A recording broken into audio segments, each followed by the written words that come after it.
मुख्यमंत्री पुष्कर सिंह धामी ने हल्द्वानी पहुंचकर गुरुवार को साय हुई उपद्रव की घटना की स्थिति का जायजा लिया। मुख्यमंत्री ने हल्द्वानी बनभूलपुरा में हुई घटना में घायल महिला पुलिस दल समेत अन्य पुलिसकर्मियों, प्रशासन, नगर निगम कर्मी और पत्रकार साथियों का भी हालचाल जाना। मुख्यमंत्री ने कहा कि जिन लोगों ने कानून तोड़ा है एवं सरकारी संपत्ति को नुकसान पहुंचाया है, उनके सारे वीडियो फुटेज और फुटप्रिंट उपलब्ध हैं।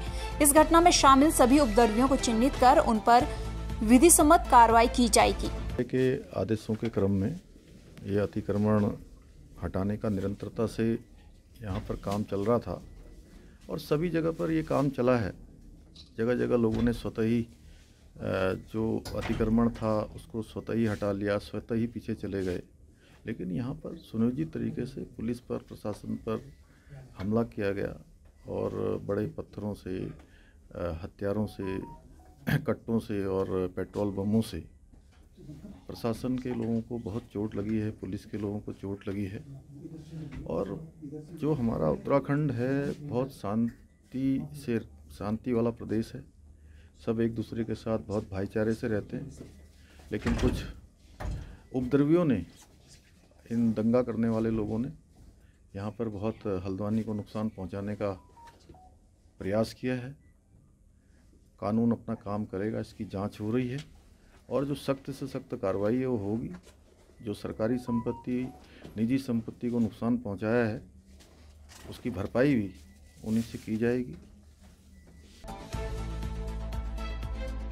हल्द्वानी के बनभूलपुरा में गुरुवार की शाम को हुए उपद्रव मामले में एसएसपी प्रहलाद नारायण मीना ने आज प्रेस वार्ता करते हुए बताया कि बनभूलपुरा क्षेत्र में हालत पूरी तरह नियंत्रण में है। अब तक पुलिस ने 3 अलग अलग एफआईआर दर्ज की है, जिसमें अब तक 5 लोगों को चिन्हित कर गिरफ्तार किया गया है, जबकि अन्य उपद्रवियों को चिन्हित करने का काम चल रहा है। इस दौरान मीडिया द्वारा पूछे गए सवाल पर एसएसपी ने कहा कि किसकी मौत कैसे हुई यह अभी जांच का विषय है और इस पूरी घटना का मास्टरमाइंड कौन है इसकी भी जांच की जा रही है। फिलहाल प्रशासन ने हालत को देखते हुए बनभूलपुरा क्षेत्र के अलावा अन्य जगह पर कर्फ्यू पर ढील दी है और आवश्यक सेवाएं बहाल की गई हैं, जबकि इंटरनेट अभी भी पूरी तरह बंद है।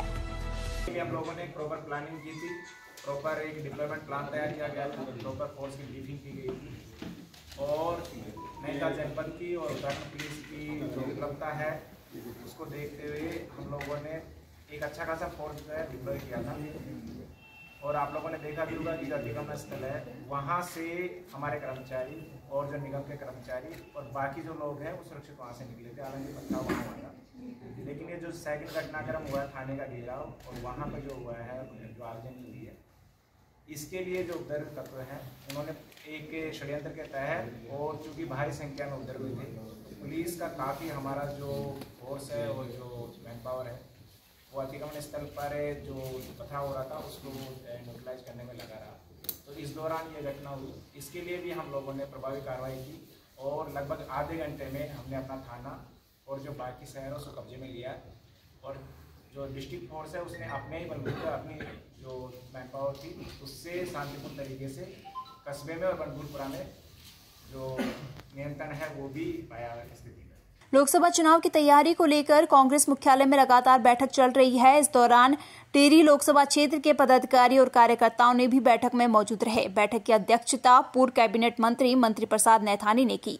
बैठक में लोकसभा चुनाव को मजबूती से लड़ने के लिए रणनीति तैयार की गई। इस मौके पर मंत्री प्रसाद नैथानी ने कहा, लोकसभा चुनाव होने जा रहे हैं।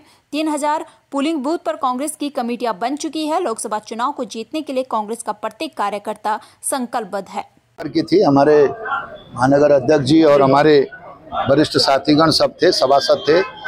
तो हमने यही महानगर की जो बूथ कमेटियां हैं, महानगर की जो तैयारी है चुनाव की, उसी के सिलसिले में हमने बैठक की।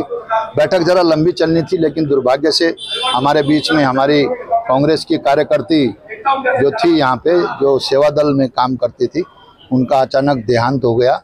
इस वजह से हमने इस प्रोग्राम को स्थगित किया। उत्तराखंड विधानसभा का बजट सत्र 26 फरवरी को होने की संभावना है। हालांकि बजट सत्र ग्रीष्मकालीन राजधानी भराड़ीसैंण में आहूत किया जा सकता है।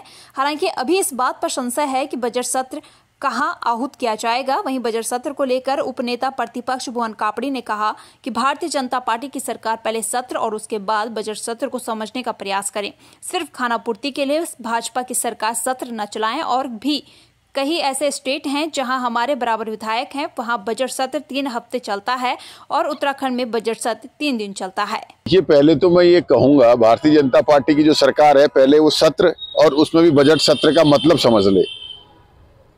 सिर्फ खाना पूर्ति के लिए सत्र न चलाए। बहुत सारे राज्य हैं जिनके यहाँ हमारे बराबर विधायक हैं, कहीं 70 हैं, कहीं 80 हैं, कहीं 90 हैं। वहाँ बजट सत्र 3-3 हफ्ते चलता है और उत्तराखंड का बजट सत्र 3 दिन चलता है। सरकार के पास बिजनेस नहीं होता। सरकार बजट सत्र के दौरान जो कार्य स्थगन के प्रस्ताव लगते हैं, उस पर चर्चा होती है, प्रश्नकाल पर चर्चा होती है, उससे भागना चाहती है, क्योंकि उन चर्चाओं में प्रदेश की जनता की समस्याएं निकल कर आती हैं, उसका सरकार समाधान करने में सक्षम नहीं है। बजट सत्र कम से कम 10 दिन का चलाया जाना चाहिए, क्योंकि पहले दिन गवर्नर का भाषण होता है और कुछ होता नहीं है, दूसरे दिन बजट पेश होता है, तीसरे दिन से बजट पर, सामान्य बजट पर चर्चा होती है और 70 लोग हैं बजट पर, वो चर्चा करते हैं, पक्ष विपक्ष दोनों हैं, तो 2 दिन तो सामान्य बजट पर चर्चा के लिए कम से कम चाहिए। उसके बाद विभागवार बजट पर चर्चा होती है और कम से कम इतने सारे डिपार्टमेंट हैं, सरकार ने नवरत्न सचिव बिठा रखे हैं, जिन डिपार्टमेंटों में भ्रष्टाचार चरम पर है, पैसा की बंदरबांट हो रही है, उन विभागों की बजट, डिपार्टमेंट वार बजट की चर्चा करने के लिए भी समय देना चाहिए।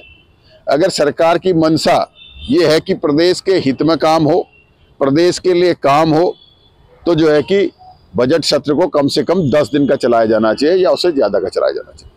ऐसी ही अन्य खबरों के लिए चैनल को सब्सक्राइब और लाइक करें।